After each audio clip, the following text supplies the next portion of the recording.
જગ્યા છે અહીંયા શ્રીજી મહારાજે એક રાસોત્સવ કર્યો છે જ્યાં આપણે બધા બેઠા છીએ ત્યાં એટલે આ દિવ્ય અને પવિત્ર જગ્યામાં અભ્યાસ સફળ થઈ ગઈ છે।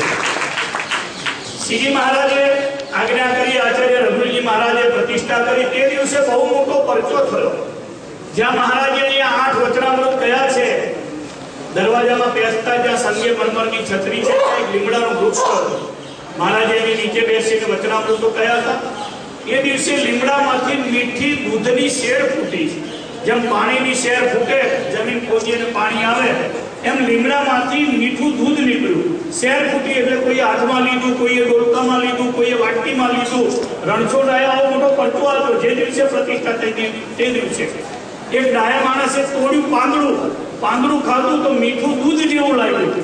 કોઈએ આખી પાંદડી હળેડીને ખાઈ લીધી, કોઈએ ડાળીઓ ચાવી, અને પછી તો આખો લીમડો બધાએ હળેડી અને બધો લઈ ગયા। પ્રેમાનંદ સ્વામીએ એનું કીર્તન બનાવ્યું।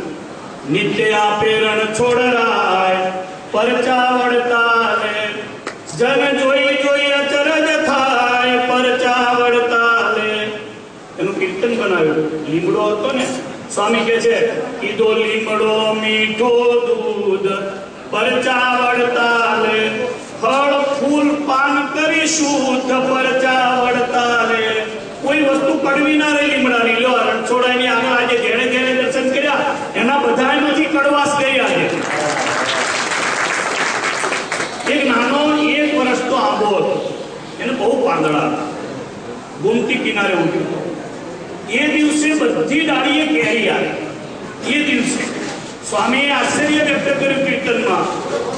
સ્વામી કહે છે વર્ષ એકનો આંબો બાળ પરચા વળતા લે, ફૂલો ફળ્યો સર્વે દાળ પરચા વળતા લે, તે જોવા ગોમતી તીર પરચા વળતા લે, આ પ્રેમાનંદ કે થાય બહુ ભીડ પરચા વળતા લે।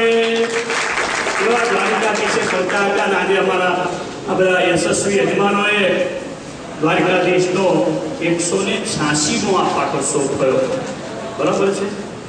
186 190 વર્ષ મંદિરને થયા, અને ત્યાર પછી આ બીજા 4 વર્ષ, એટલે ટોટલ 186 વર્ષ આજે દ્વારિકાધીશ રણછોડ રાયને પૂર્ણ થયા છે। પૂજ્યપાદ મહારાજશ્રીએ બહુ કૃપા